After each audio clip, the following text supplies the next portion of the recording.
boa tarde a todos. Primeiramente, agradecer a todo mundo que puder tirar um tempinho para nos escutar.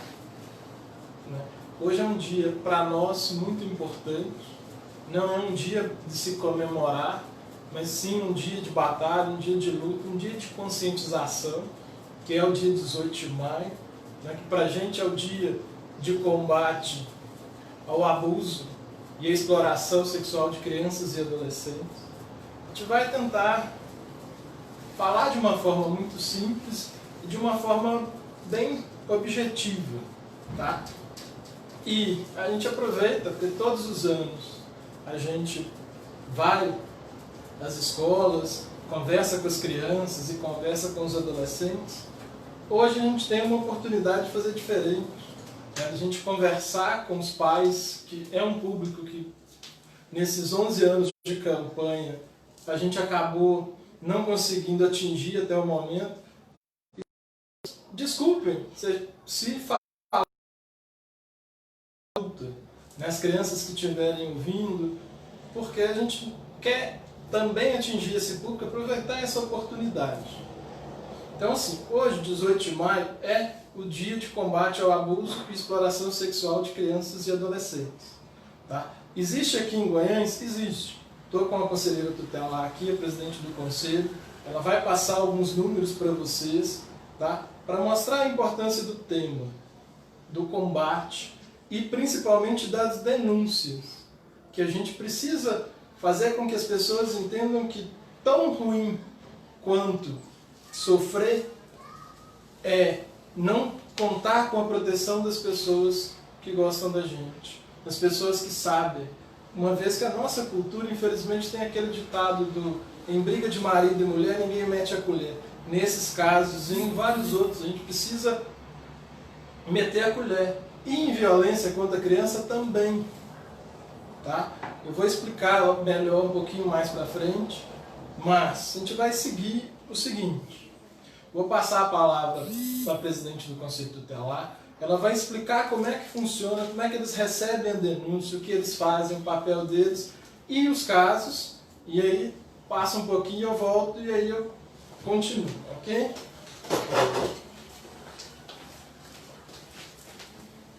Boa tarde, como o nosso amigo Ricardo falou, meu nome é Josiane, estou representando o Conselho Tutelar da cidade de Goiânia, e vou falar um pouquinho da realidade que, infelizmente, a gente depara com um caso de violência sexual e as denúncias são muito importantes. É importante cada um fazer a sua parte. Se você vê, se você suspeita que uma criança ou adolescente está sofrendo algum tipo de violência, denuncie. As denúncias são anônimas, não precisa identificar. E tem outros meios de fazer a denúncia, que às vezes a pessoa não quer ligar diretamente para o Conselho Tutelar, você pode estar ligando o Disque 100, pode estar ligando o 190, pode estar procurando a rede de proteção, nós temos o CRAS, nós temos a área da saúde, que chega para nós também, as denúncias. E o Conselho Tutelar funciona como denúncias. Então, não tem como nós saber se não tiver denúncia. Então, é muito importante ter isso. O Conselho Tutelar, lembrando, é a porta de entrada das denúncias. Chega para nós a denúncia, o Conselho averigua, acolhe a criança, adolescente, se está naquela situação, a gente acolhe a criança, adolescente e encaminha o Ministério Público, encaminhado para a delegacia. Em momento nenhum o Conselho Tutelar vai atrás do abusador. Não existe isso. A gente acolhe. A gente quer proteger a criança e adolescente. A lei. E a gente estamos aí. Tá? Denuncie mesmo, porque é muito importante. E oriento também pais, mães responsáveis que têm criança e adolescente em casa. Converse com seus filhos. É muito importante eles saberem, o que pode, onde pode tocar, onde não deve. Se a criança tiver, o adolescente estiver isolado, estiver em situação de estar trancado dentro do quarto, procura ajuda. Tem um Conselho Tutelar, tem o CREAS, tem o CRAS, tem a parte também da saúde também, os PSF, que também, onde chegar você vai ser acolhida, a família é acolhida, né? Então é um momento muito importante. E teve mudança, né, dos anos para cá, porque antes do... Né? Aí vai falar um pouquinho. Obrigada. Bom, voltando, né? Eu estou voltando.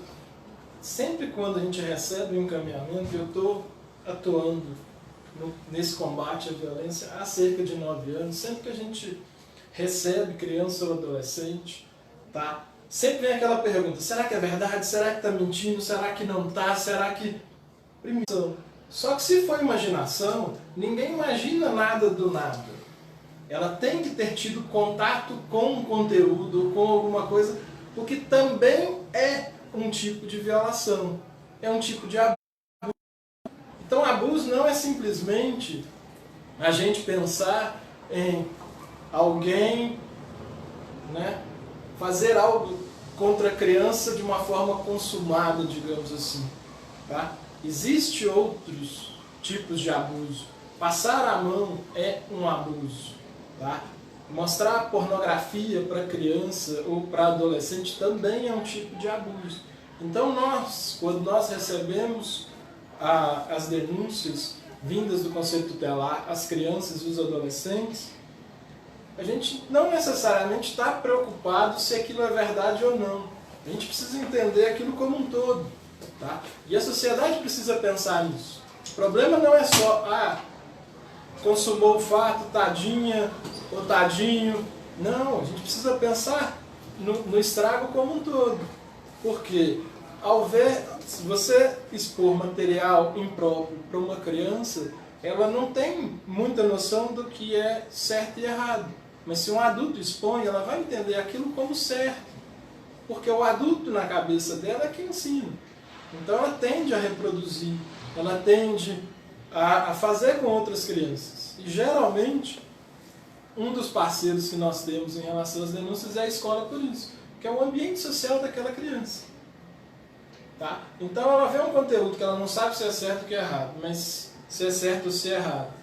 Mas ela viu de um adulto de confiança, então é certo. E aí ela tende a reproduzir isso, já que é certo, com os coleguinhas na escola. Então, a questão, gente, não é simplesmente abuso é consumar um fato. Não, é toda uma coisa que envolve, que está no entorno. Tá? E muito disso também passa pelo desajuste familiar.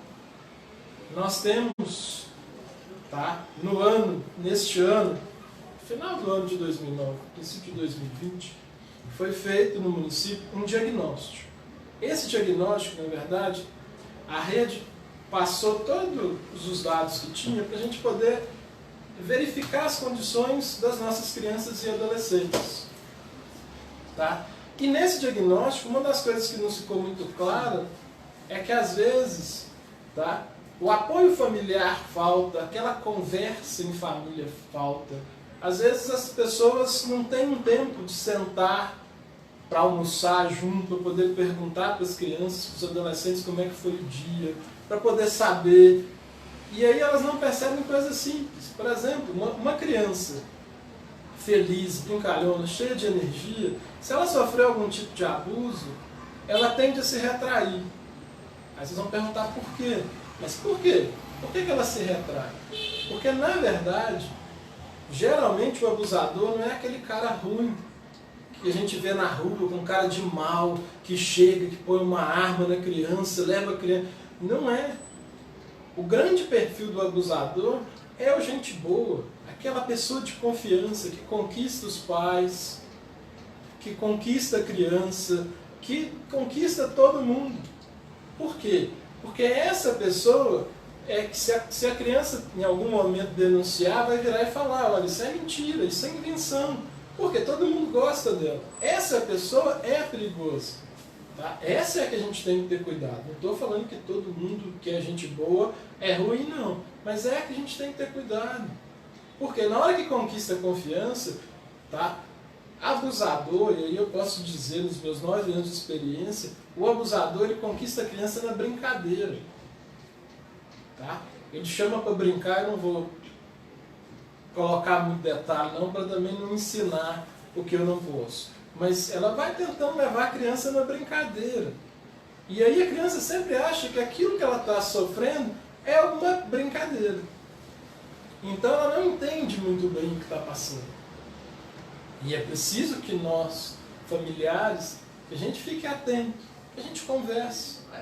Você está quietinho no canto? Porque o que está acontecendo? Pode me contar. Eu não vou brigar. Porque tem muito pai, muita mãe, que só conversa com o filho na base da briga. Na base do xingamento. E a criança às vezes fica com medo de contar.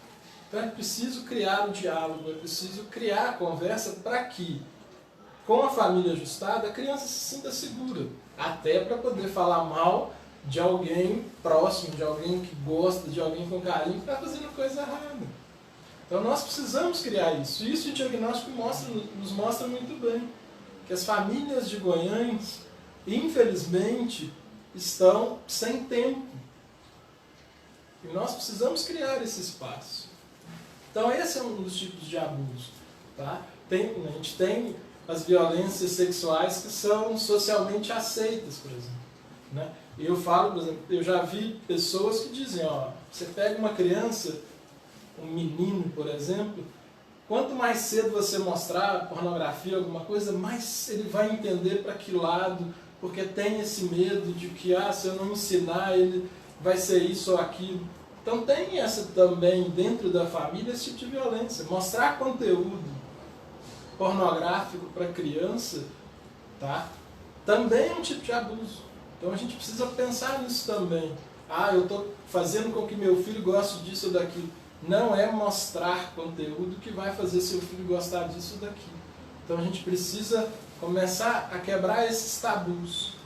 A gente precisa começar a verificar como está a nossa família e cuidar dela direitinho. Então esse é um dos pontos. Outro ponto, a gente não pode deixar de falar, é internet. Tá? Porque hoje, tá? Eu estou com 2 celulares aqui na minha frente. O celular hoje tem câmera, tem tudo. E a internet hoje, ela é uma coisa bacana, você tem conteúdo, você consegue encontrar pessoas que você não vê há muito tempo. Mas também te permite fazer coisas que você não deve. Então é preciso tomar cuidado com as crianças e adolescentes em relação a fotos. Tá? Teve uma época aqui em Goiânia que eu falo que eu acompanhei e foi muito ruim, que toda semana a gente tinha um caso de um menino, de uma menina, de uma criança ou um adolescente exposto nas redes sociais sem roupa. Isso também é um perigo. Tá? Isso também é um problema. A gente precisa ficar atento com isso também. Uma vez que caiu na internet, não sai nunca. Então, às vezes, a menina acha que mandando uma foto dela sem roupa, ela vai conquistar aquele menino que ela tanto ama. Mas, na verdade, ao fazer isso, ela vai se expor o resto da vida. Porque isso não vai sumir nunca. Então, é preciso que a gente converse com os adolescentes, com os nossos adolescentes, sobre isso, sobre o poder da internet. Porque, infelizmente, o anonimato da internet ajuda muita coisa. Tá? Eu posso, na internet, ter 5, 6 anos, eu posso, na internet, ter 80. Tá? Existem as fakes, igual são comumente chamadas, que servem para isso. Então a gente precisa tomar esse cuidado. Tá? A internet é muito boa, mas a internet ela traz também uma série de perigos. E hoje a gente vê cada vez mais cedo crianças com celulares na mão, com tablets na mão, que tem câmera, que tem uma série de coisas que são extremamente perigosas. Então, a família é importante nesses momentos. E essa data é importante para a gente falar isso para as famílias. Vocês precisam prestar mais atenção nas crianças e nos adolescentes. Por quê? Porque a criança não sabe o que é certo e o que é errado. E o adolescente pensa no hoje, o adolescente não pensa no futuro. Então são 2 momentos da vida em que a presença da família ajuda a evitar uma série de problemas. Tá? Então, deixa eu seguir. Nós recebemos essa denúncia e essa criança ou adolescente do conselho, tá? A gente verifica isso todo para poder fazer um trabalho. Tá? A nossa função muitas vezes é minimizar dano, porque uma vez que a violência, uma vez que o abuso aconteceu, não tem como a gente voltar no tempo e consertar. Então, o nosso trabalho vai ser fazer com que aquela criança ou aquele adolescente, ele possa, de certa forma, viver bem com a violência sofrida. Tá? E também a família, porque às vezes a gente recebe famílias que a pessoa se culpa por ter permitido que o abusador tivesse contato com a criança. Ah, eu devia saber, eu devia ter desconfiado, eu devia ter feito isso, a culpa é minha. E a gente precisa mostrar para as pessoas que ninguém é culpado por ser vítima. A criança que sofre algum tipo de violência ou abuso, ela não é culpada pela violência que ela sofre. Tá? Os pais, se tomaram todos os cuidados, se tem um bom diálogo, mas isso aconteceu, também não necessariamente são culpados. O culpado é sempre o agressor. E o agressor, o abusador, nesse caso específico, ele tem as práticas, ele sabe como funciona, tá? Ele sabe como fazer. Então, a culpa tem que ser dele. E nós precisamos denunciar, porque só assim a gente consegue acabar com essa situação. Só assim a gente consegue pegar essas pessoas e colocá-las onde elas têm que ficar, presas. Tá? É com denúncia.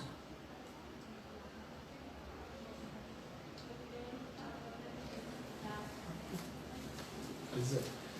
Então, assim, isso é importante. E a denúncia, só para eu não me alongar muito, e a denúncia também é importante porque, às vezes, o abusador é alguém que tem também o controle sobre aquela família. Tá? Muitas vezes o abusador é aquele cara que pegou uma mãe com uma filha ou com um filho e ele é que mantém a família, ele é que sustenta a família. E aí a mulher às vezes fica entre deixar o filho ou a filha passar fome e denunciar essa pessoa. Então é preciso da denúncia nesse ponto. É preciso a gente pensar que existe um sigilo por toda a rede. Então, se eu denunciar, eu vou expor meu filho, minha filha, a cidade inteira vai saber do mal que sofreu. Existe o sigilo. Ninguém vai saber. O nosso objetivo enquanto órgão de proteção é proteger aquela criança e aquele adolescente. Não é expor, gente. Ninguém aqui tem como hábito sair expondo. Nosso objetivo, na verdade, é proteger, é tirar aquele abusador do nosso meio social. Porque quem abusa de um, abusa de dois, abusa de três. E às vezes é aquele negócio, às vezes a gente acha, se está abusando do filho, da filha do vizinho, o problema é do vizinho. Mas às vezes, esse abusador, ele vai também fazer mal a alguém da sua família em algum momento, se não for preso, se não for tomado o devido cuidado. Então, para a gente é importante. Essa data não é uma data comemorativa, não é uma data que a gente bata palma, cumprimente um ao outro, feliz 18, não é. Tá? Essa é uma data para a gente, um dia de luta. É uma data em que a gente vai à rua. Tá? Sociedade de Goiânia, durante 10 anos, esse ano infelizmente por causa da pandemia, não, mas durante 10 anos se acostumou a nos ver na rua. Para isso, para conscientizar as pessoas que é importante denunciar. Ninguém vai para a rua para fazer festa, para fazer farra. Nós vamos para denunciar. Tá? Tem uma frasezinha que foi posta no Facebook, a criança que a hora de dormir é a pior hora do dia. Então vamos nos ajudar enquanto sociedade. Se a gente tiver conhecimento de pessoas abusando de crianças e adolescentes, vamos denunciar. Tá? Não vai dar nada para quem denuncia, a gente não vai informar.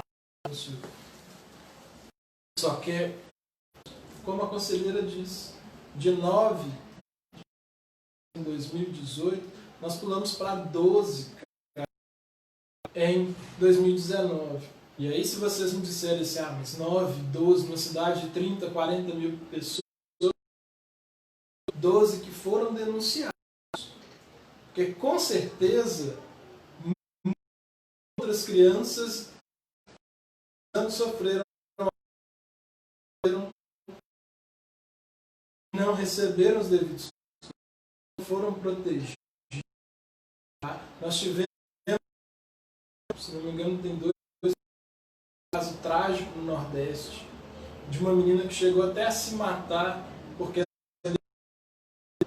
ninguém deu ouvido, porque o padrasto era alguém de posse na cidade, ninguém achou que ele era gente boa, ele era alguém